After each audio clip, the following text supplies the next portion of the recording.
Welcome, everyone, to this last episode of the series called The Celestial Mandala of Service, where we'll discover the 12th constellation of the Wheel of the Zodiac that is called Pisces, and which is associated with the service field of new religion. And we hopefully will discover a reality that will underpin a greater livingness of the unity of life in the new era. My name is Lorraine Flower, and I'm a member of the Community of Living Ethics and your host for this podcast today.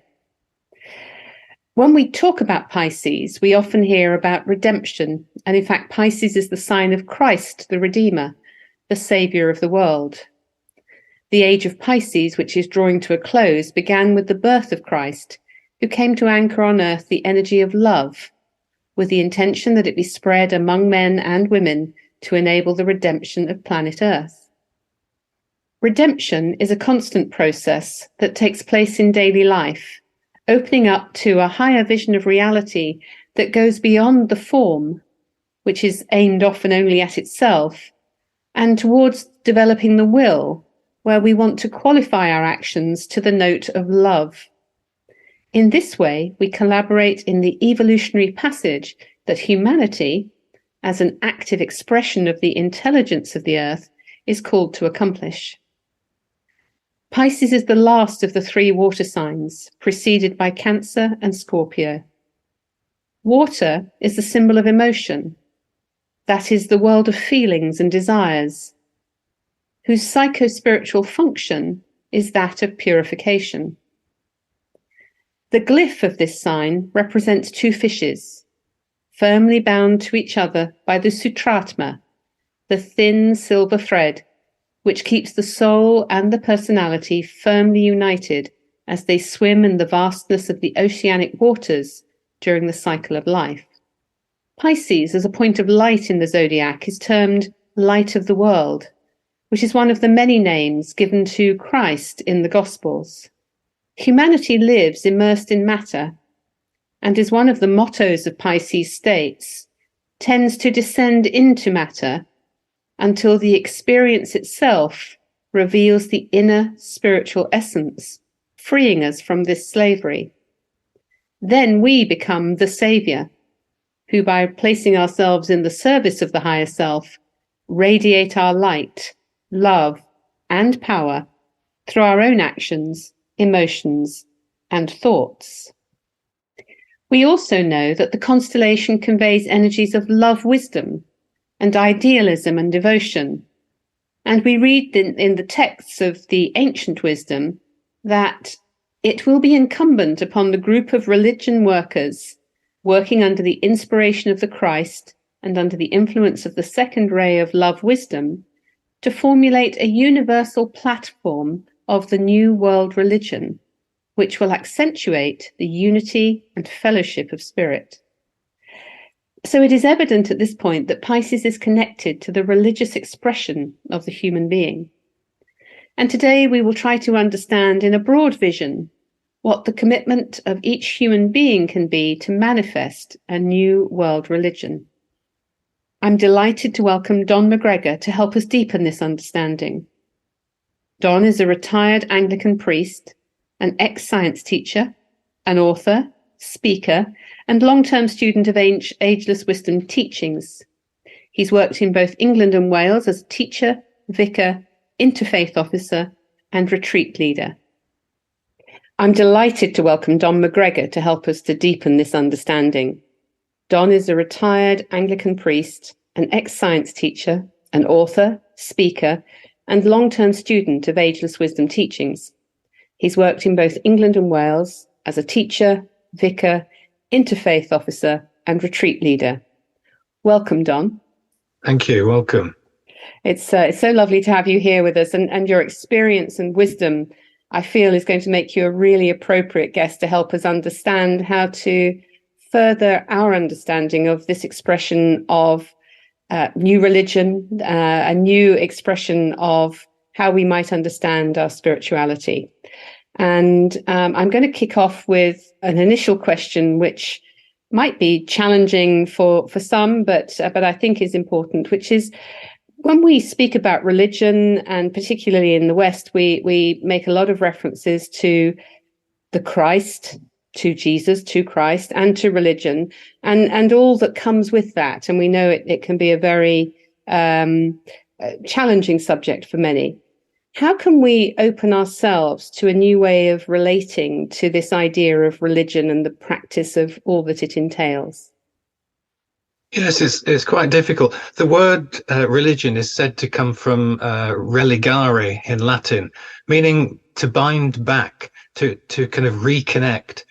So re-establishing the connection between humanity and God, or the earthly realm and the kingdom of souls. I suppose to awaken to the true self that we are as incarnated souls. And the problem, of course, is that religion has got a bad rep. Through all the sort of difficulties of religion in the past, and the title New World Religion, I don't think fits well with today's sensibilities, because it's got overtones really of authority, control, and formal institutions.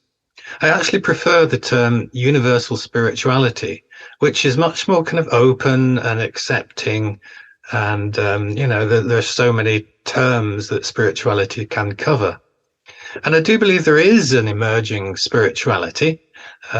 Since the early 90s and the New Age movement, which of course was kicked off way back by Alice Bailey's books.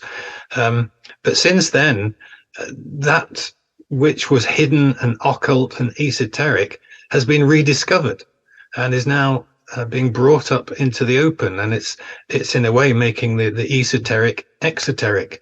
It's bubbling up in many places, in many strands of thought. And I think this is to do with the energies of the seventh ray and the age of Aquarius beginning to take hold. It's the ageless wisdom teachings popping up in diverse guises and thus appealing to different people. I think with regard to the term Christ, which is used a lot within the ageless wisdom teachings, particularly the DK and Alice Bailey, I think there is a problem in that popular culture will forever associate that term Christ with Christianity and Jesus, with little further discernment or investigation. I've been following Richard Rohr, an American Franciscan priest, and he's done a lot of work disentangling Jesus from the Christ in his book called The Universal Christ. And I've also myself made a smaller offering coming out in April called The Christ and Jesus, The Difference, just to get the plug in there.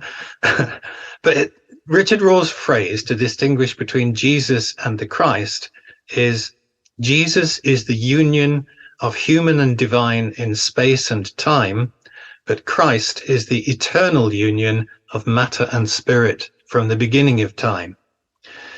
Now, of course, the wisdom teachings go a lot further than that in telling us that Christ is both a divine principle throughout creation, but also a position held by a master within the hierarchy.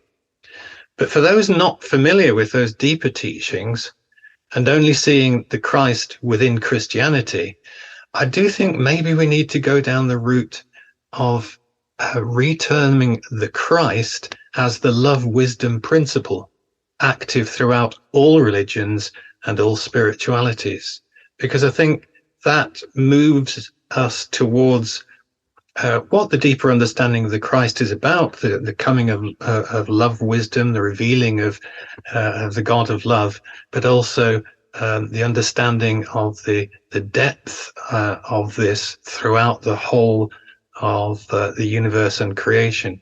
The love wisdom principle is maybe something that could be adopted rather than the term the Christ all the time.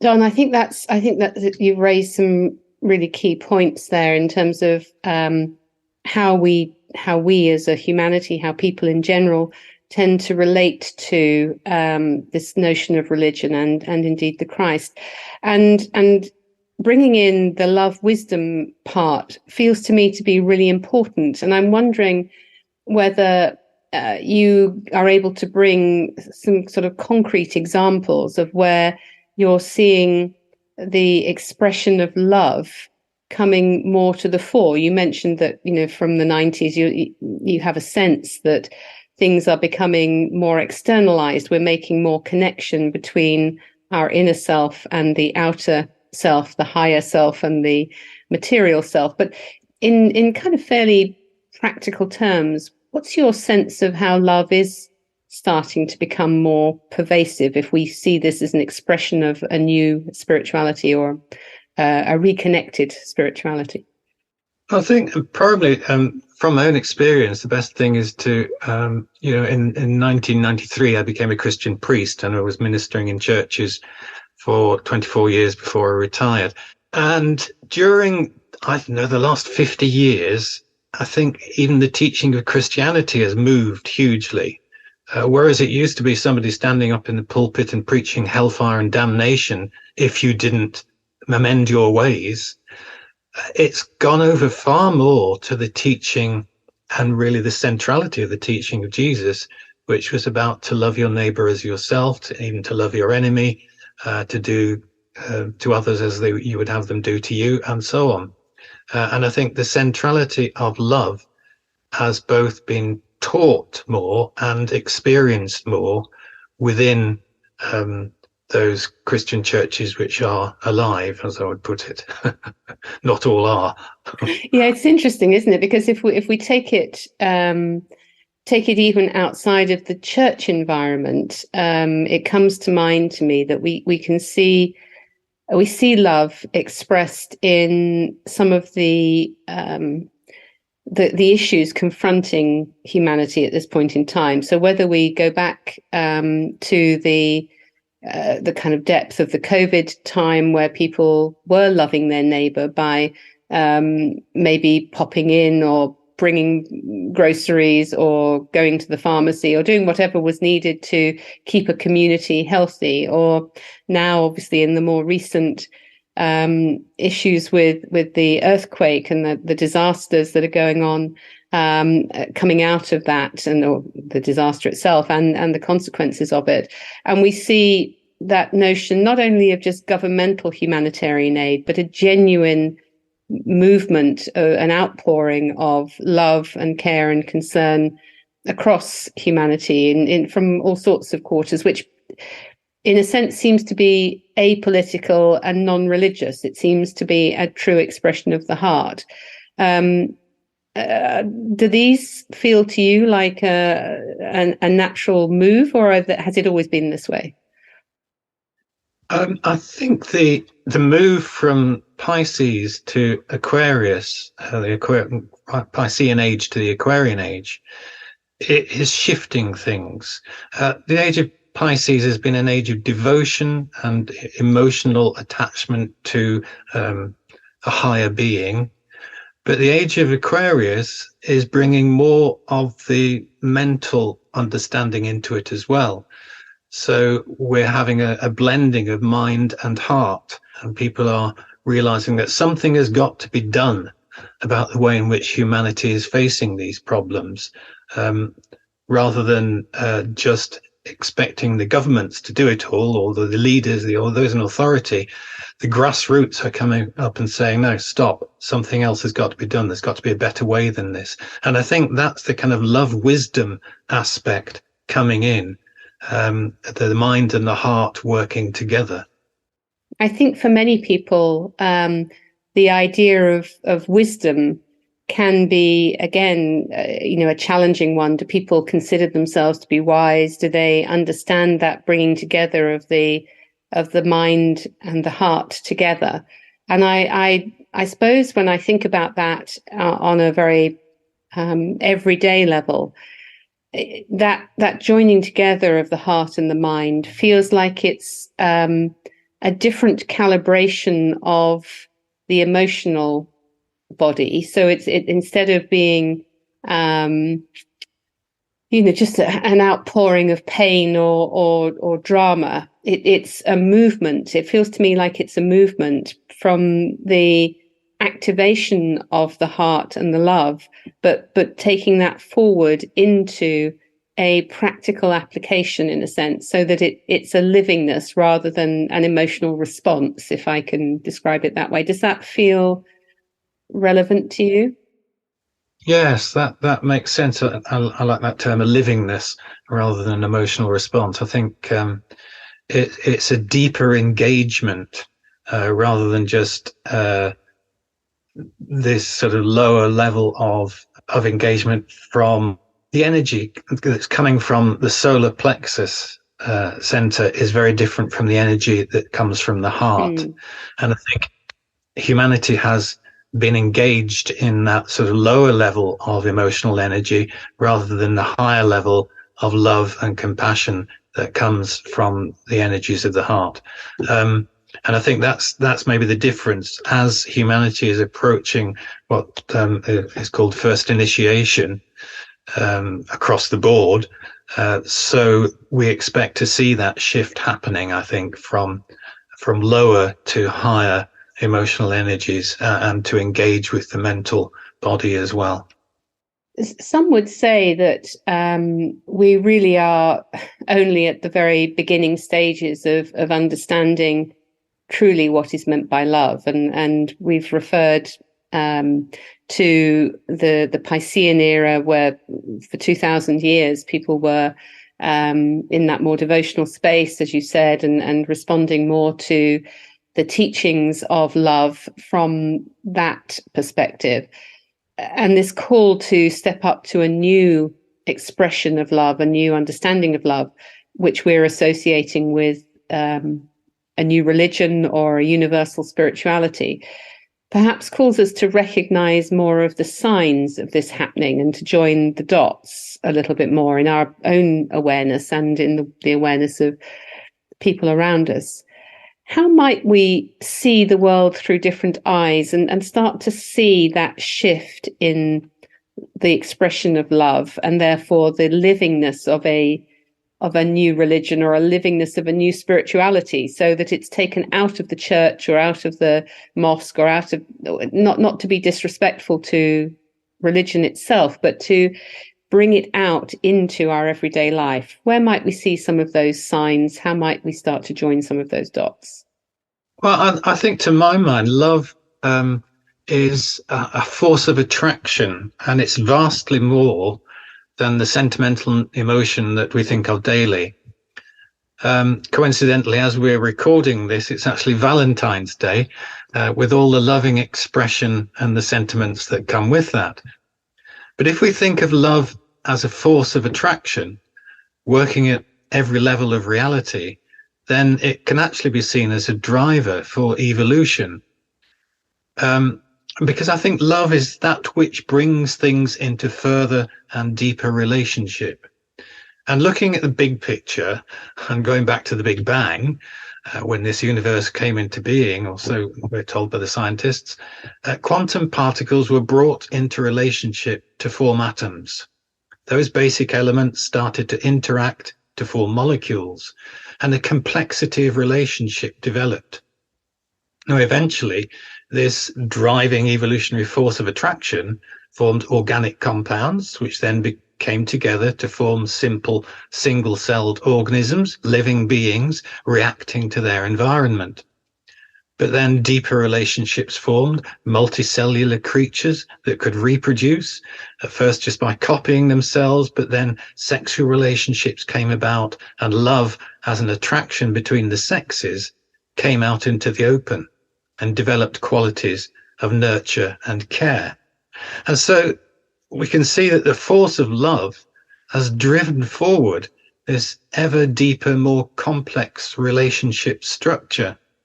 So I believe love is actually a divine evolutionary force underlying the formation and continuous evolution of the universe, so much more than just a sentiment. Thank you. That's really, it's a really vivid picture of that magnetic force in action, and it has an almost inexorable feel about it. That it is an unfolding. It's almost a birthright, if you will, that we're ever moving towards. And yet, as humanity, we're also sentient beings. So we're more than simply an organic process. We have free will, don't we? We have the freedom to make choices, so we can participate in this evolutionary journey in many ways. When we look to our world, I mean, I'm thinking about the business world, the society, schools, whatever, that all of these areas are starting to see some conscious shifts in the way we relate to each other. You brought in relationship there. So, for example, whether it's the equality, diversity, and inclusion movements, whether it's the way in which organizations think about their culture and their values and what that means for people who are part of that organization, whether it's about some of the activists who are standing up for a deeper level of ethics or morality or what is right. My sense is we're seeing some of that magnetic process happening, not just in the kind of space of love as we might traditionally have defined it, but in some quite unusual ways. Do you see these are part of that evolutionary scientific process also? And where's free will in all of that? Well, yeah, I think free will is obviously, built into humanity. And we learn as much from our mistakes as we do from our successes. In fact, probably more from our mistakes than our successes. And I think throughout all these sort of areas of human endeavor, we can see things beginning to change and move on. And I think this is the driving force of love, or the plan, if we like to call it that. The various energies that are coming in at this time to bring us into a new age and a new way of being. And it's affecting, everything: education, finance, politics, across the raft of everything that we as human beings do in society. And it will, in different places and different cultures, it will come out differently, but it's the underlying energy below it that is making itself felt. And the driving force of love to bring us into better relationships, to express more goodwill, and to make the world gradually, very slowly, little step by little step, to make the world a better place, and a more kind of soul-infused place, if you like, for humanity to exist in. Don, thank you for that. And as we come towards the end of our very brief time, and I know there's so much more we could cover, we like to leave our listeners with one thought, a quote, a phrase, an idea that maybe can be of use as we all go about our daily lives. And I just wondered whether there was something that you felt you could offer that would be obviously not a summary of everything we've said, but something that just kind of has its own magnetic resonance that could be useful as people go away and contemplate further this idea of universal spirituality and new religion and the place of love as that magnetic force. Okay, yes.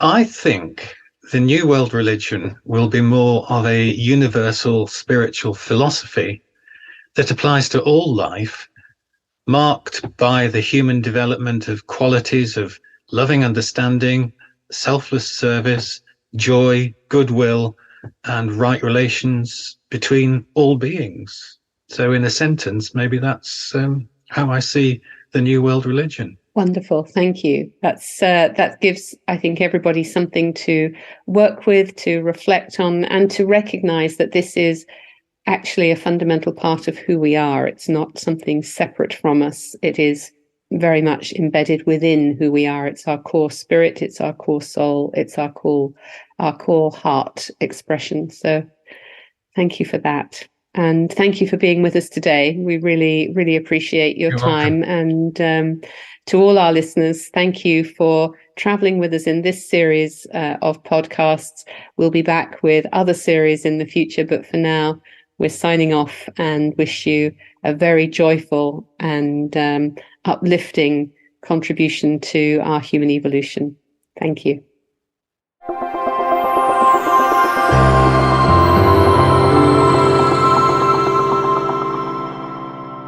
This podcast was offered by the Community of Living Ethics, Umbria, Italy, and freely inspired by Aldebaran, the community's Astrosophy group, and by our research on service.